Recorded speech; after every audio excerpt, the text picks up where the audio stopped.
Sonic the Hedgehog, Sega's third mascot, replacing Opa Opa of Fantasy Zone fame and Alex Kidd. When Sega introduced the Master System in North America, Alex Kidd had become the unofficial face of Sega, appearing in several games spread across the SMS and Sega Genesis.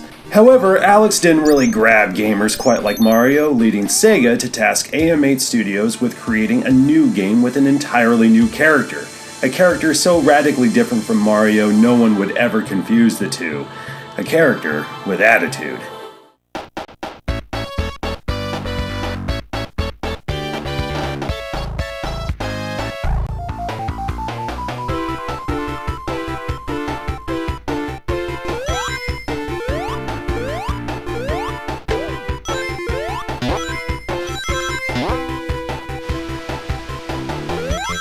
Sonic may not have dominated Japan, but he would go on to make Sega a household name in the US.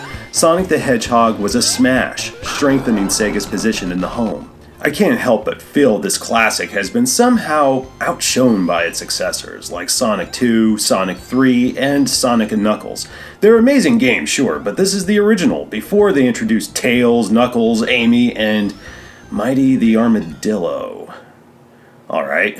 In case you haven't experienced classic Sonic, here are the basics. Obviously, it's a platforming game. You dash from one end of the screen to the next, collecting rings, avoiding enemies, and obstacles. Collecting rings is essential because they act as your life bar, in a sense. Whenever you take damage, Sonic will lose his rings, but keep going, unless of course you pick up a shield, which buys you an extra hit, or invincibility. Invincibility is awesome, though short-lived. Still, gotta love that music. Whenever you collect 100 rings, you gain an extra life. I want to hear that music whenever I accomplish something. Collect 50 rings by the end of a stage, the first two at least, and a giant ring will appear over the goal. Jump into it, and you will be whisked away to one of the most aggravating kaleidoscopic mindfuck nightmares ever created, otherwise known as a bonus stage.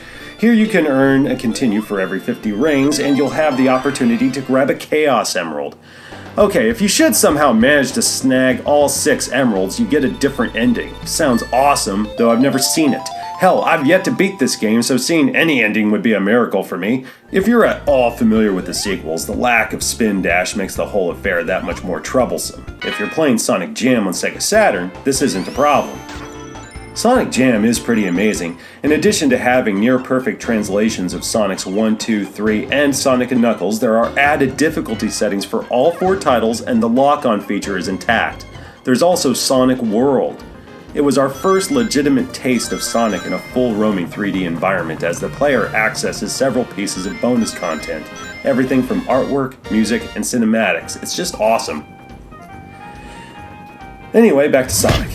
The third stage of each level pits you against Dr. Robotnik. Yeah, the Lex Luthor to Sonic's Superman. In Sonic's universe, Robotnik's a megalomaniac that wants to turn all living creatures into robots. The boss battles are intimidating at first glance, but the pattern's easy to recognize. Regardless, he's still a challenge. I love the graphics. It's like an interactive cartoon. Clean lines, bright colors, smooth animation, everything. The music is iconic. There's no other way to describe it. From moment one, it teleports the player to a world full of action, danger, and excitement.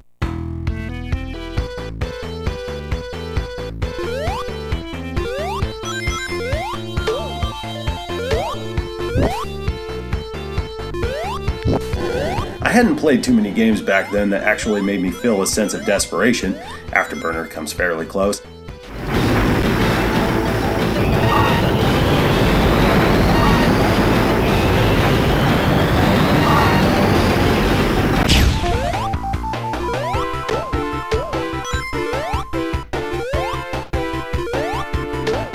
Sega really needs to slap this soundtrack on vinyl.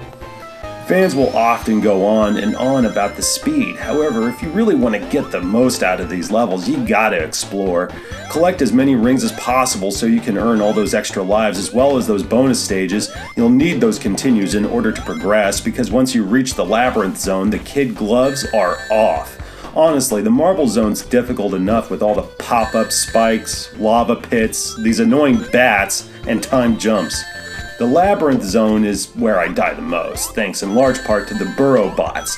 They're the bane of my existence. I'll be fair though, much of it is my fault. Whenever I make it this far, I'm filled with excitement coupled with a sense of urgency once I'm anywhere near water. Seriously, I've never hated water as much as I do in a Sonic game. The blue blur can hold his breath for a short time, but your heart will race the moment you hear this. It's a countdown to misery. You have 5 seconds to either reach the surface or find an air pocket. If you don't, you're as dead as Virtual Boy. Anyway, because I'm anxious, my first instinct is to dash through this section as quickly as possible, often missing the burrow bots. Their drill-like schnozzes are easily obscured, and the jack-in-the-box nature of their attack drives me up the fucking wall. If it's not the burrow bots, it's these damned spikes. Even the life-saving bubbles can fuck up your day.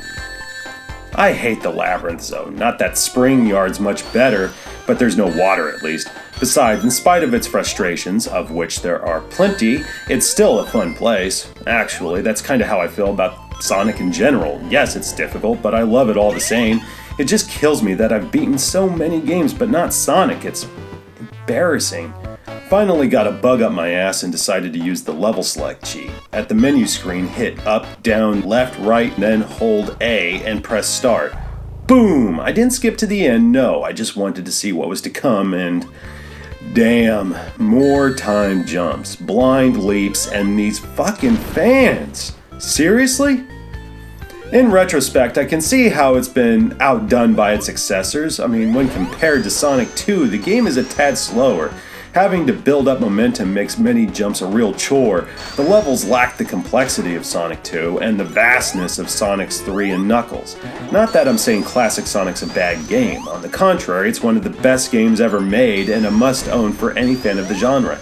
It's just that the sequels took everything that made Sonic spectacular and made it that much better.